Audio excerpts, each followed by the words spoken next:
Bom dia, boa tarde, boa noite. A paz do Senhor Jesus, meus irmãos. Hoje eu venho trazer uma palavra, uma mensagem de Deus para o nosso coração, algo para nos edificar. Mas antes de nós iniciarmos, vamos fazer uma oração. Você que está no seu lar, você que está assistindo na sua televisão, você que está assistindo no seu celular, curve a sua cabeça, feche seus olhos e ore comigo. Soberano Deus e eterno Pai, aqui estamos, Senhor, diante da Tua graça, da Tua presença. Queremos agradecer ao Senhor, Deus, por mais uma oportunidade que o Senhor nos dá, Deus, de vida. Somos gratos, Deus, pelo Teu amor, pela Tua graça, porque até aqui o Senhor tem nos sustentado, Mestre.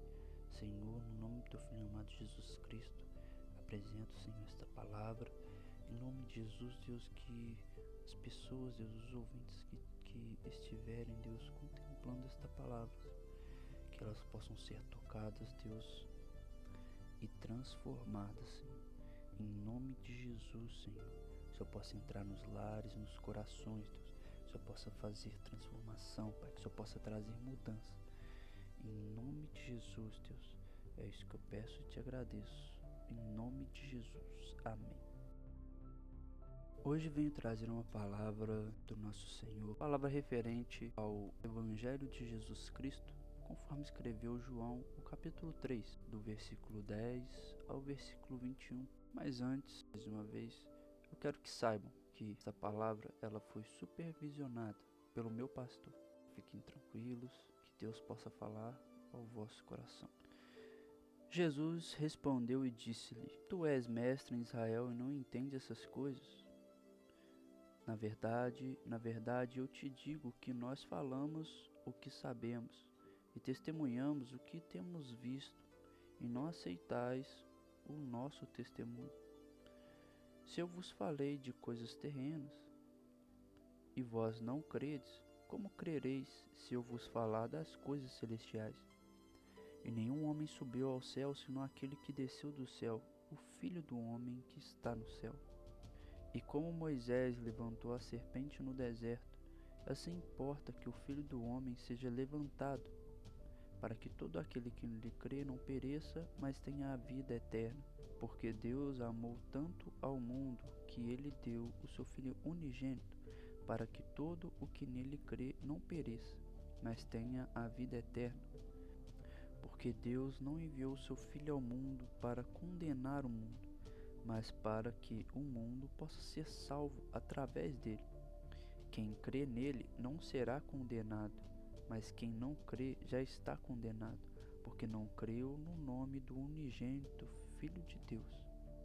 E a condenação é esta, que a luz veio ao mundo e os homens amaram mais as trevas do que a luz, porque os seus atos eram maus. Porque todo aquele que faz o mal odeia a luz, e não vem para a luz, para que os seus atos não sejam reprovados.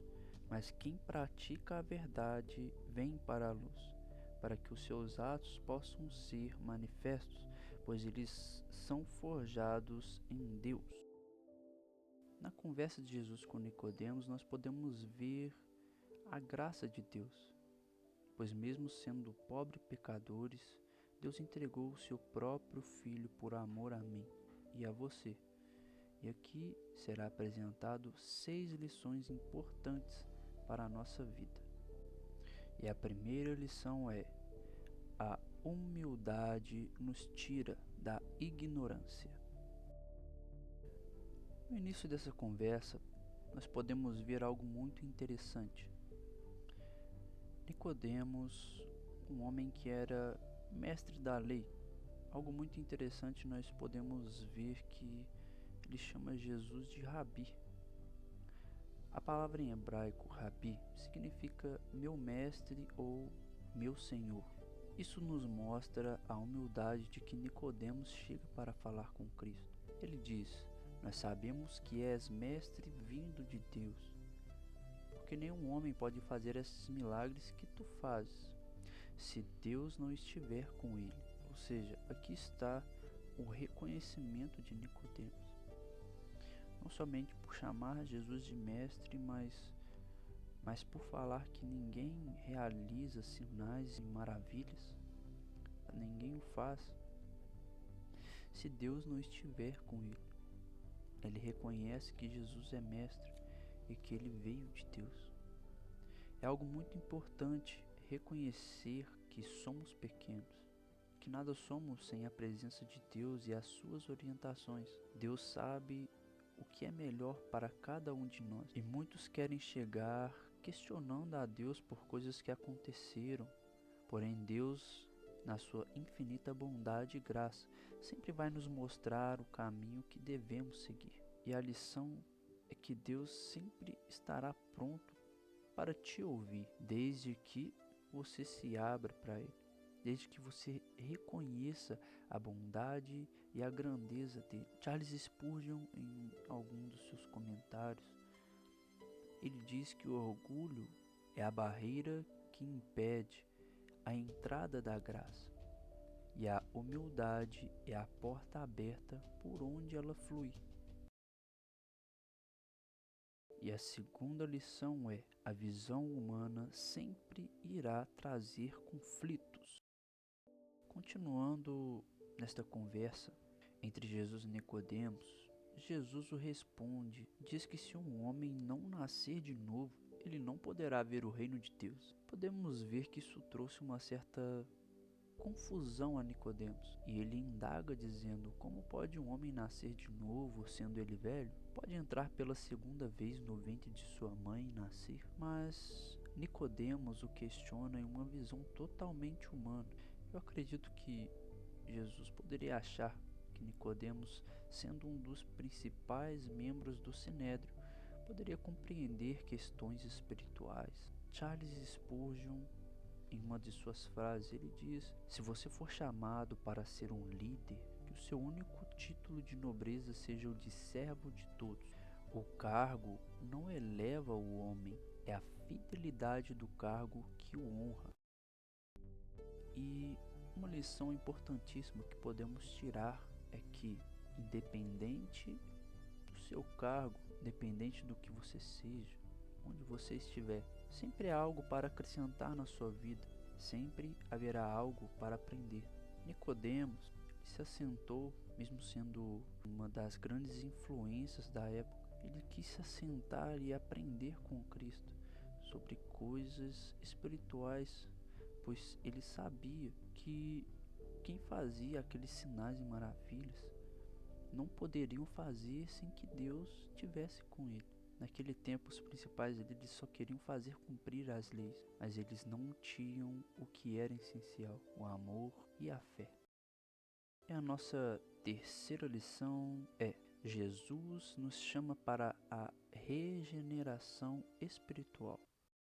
Nos versículos de 5 a 8, Jesus continua falando sobre nascer da água e do Espírito, sobre o que nasce da carne e os que são nascidos do Espírito, e ele também diz sobre o vento. E nós não podemos julgar Nicodemos, porque se estivéssemos no lugar dele, nós provavelmente levaríamos pelo olhar humano igual a ele.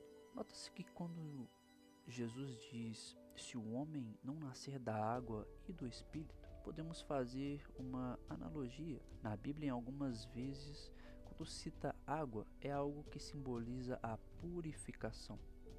E quando cita o Espírito, o ato de criar uma nova vida que só Deus pode dar. Isso nos leva à regeneração espiritual. O povo daquela época vivia em opressão por parte dos romanos, e o cenário espiritual completamente vivido de aparência, onde eles davam mais importância aos seus rituais do que o amor, a misericórdia e a justiça. Eles viviam pela lei, ao invés de viverem pela fé. Então Jesus veio para nos chamar para a sua luz, nos mostrar o caminho, nos redimir e perdoar, e acima de tudo, ele nos amou primeiro. No verso 9, Nicodemos ainda não compreende o que Jesus dizia. Aí entramos no verso 10, onde Jesus diz: você é mestre em Israel e não entende essas coisas. Mais uma vez nos mostrando que ele ainda estava olhando de uma perspectiva humana. Mas como eu disse, não podemos julgar Nicodemos. Se estivéssemos no lugar dele, provavelmente íamos pensar da mesma forma, mesmo ele sendo um homem influente, mesmo ele sendo um dos principais ali da época. Nota-se que mesmo ele sendo um dos principais, ele ainda não compreendia. A lição que nós podemos tirar disto é que é necessário abrirmos o nosso coração. Deus, ele quer nos curar, quer nos transformar, mas se continuarmos a viver só de aparências, só de julgamentos e não aplicar o mais importante, que é o amor e a misericórdia, com fé devemos ver o mundo de uma forma mais espiritual, pois no olhar humano sempre vamos ver o que está diante dos nossos olhos. Charles Spurgeon, em uma de suas frases, ele diz que a regeneração é uma mudança de natureza, não apenas uma mudança de opinião. É o coração de pedra sendo transformado em um coração de carne. E a nossa quarta lição é: aceitar não é apenas ouvir, mas guardar e praticar. No versículo 11, Jesus eleva o nível da conversa entre eles. O problema ali não era a falta de informações, mas a falta de aceitação da parte dos líderes. Pois quando Jesus diz nós falamos e o que temos visto, nós podemos levar ali a duas interpretações, que quando ele se refere a nós, ele pode estar se referindo à Trindade, o Pai, o Filho e o Espírito Santo, ou ele pode estar se referindo aos profetas que anunciaram a verdade de Deus, isto muito antes, mas acabaram sendo rejeitados. Se levarmos para os dias atuais, nós podemos ver que existem pessoas falando a verdade de Cristo, nos mostrando o verdadeiro caminho, mas também existem os mentirosos, os falsos profetas, que com seus sinais e com suas palavras que enchem, que inflam o nosso ego, acaba nos levando a um caminho perigoso. E é por isso que devemos espalhar a verdade. E que verdade é essa? Jesus Cristo é o Filho de Deus, o único com o poder de subir aos céus e descer do céu com sua própria autoridade, o único capaz de transformar a vida do homem.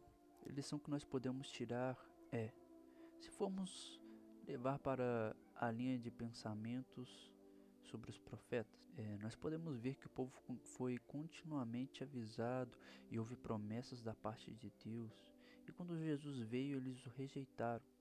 Até os dias de hoje se fala sobre o nosso encontro com Ele e que nós devemos estar preparados para quando a última trombeta tocar, nós irmos ao encontro do nosso noivo.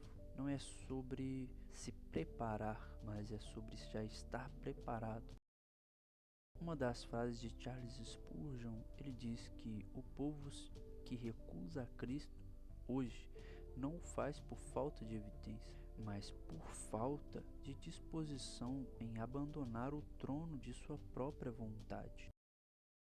E então nós entramos na nossa quinta lição.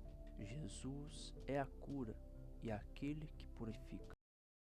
Nos versículos 14 e 15 nós vemos que Jesus profetiza a sua crucificação. O contexto do que foi dito por Jesus para explicar o propósito da sua própria vinda está escrito em Números 21, quando Deus deu uma lição para o povo por terem falado contra ele e contra Moisés. Deus deu uma lição no povo, enviou serpentes ardentes, deixou que elas rodeassem o povo, elas morderam e uma grande parte do povo de Israel veio a morrer. Se nós notarmos em toda a história dos israelitas, toda a trajetória deles, Deus sempre os avisou, desde o início os avisou: vocês se afastarem de mim, o meu juízo cairá sobre vocês.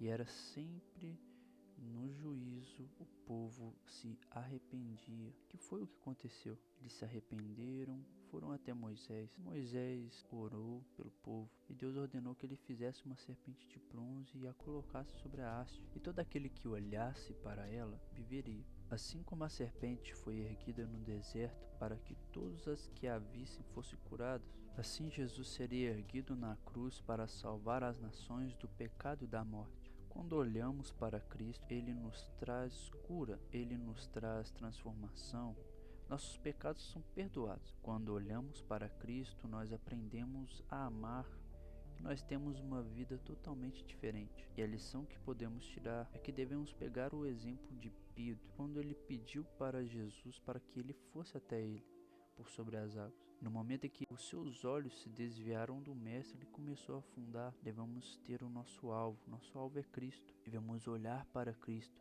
devemos permanecer em Cristo, pois sem ele a nossa vida vira um caos. Charles Spurgeon, em uma de suas frases, ele diz: não olhe para a sua salvação como algo que você segura, mas como algo que segura você. E a sexta e última lição: Jesus, o maior sacrifício. No versículo 16 em diante, versículo 16, um versículo muito conhecido, que diz que Deus amou tanto o mundo que entregou o seu Filho unigênito, para que todo aquele que nele crê não pereça, mas tenha a vida eterna. Diante desse versículo, nós podemos ver o amor de Deus. Ele nos amou tanto que deu seu único Filho para nos salvar. Cristo não veio para a nossa condenação, mas para nos perdoar, para carregar os nossos pecados. O plano da salvação da humanidade. Mas a luz veio ao mundo e os homens amaram mais as trevas do que a luz, pois o coração do homem é mau. Mas mesmo assim Cristo ainda veio e ele sofreu.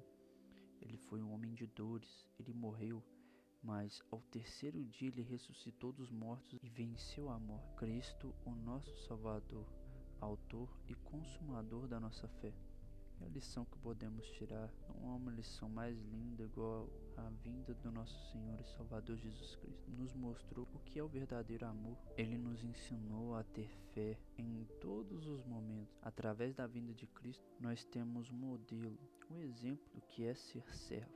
Que nós venhamos a ser servos de Deus, verdadeiros adoradores, possamos ser pessoas melhores a cada dia, nos entregar a Deus, entregar nosso coração a Deus a cada dia. Charles Spurgeon, em uma de suas frases, ele diz que Cristo não é um Salvador que ajuda o homem a se salvar a si mesmo. Ele é o Salvador que faz tudo, do princípio ao fim. Ou então, ele não é o Salvador de maneira alguma. O plano de salvação não incluía mais ninguém, apenas Jesus.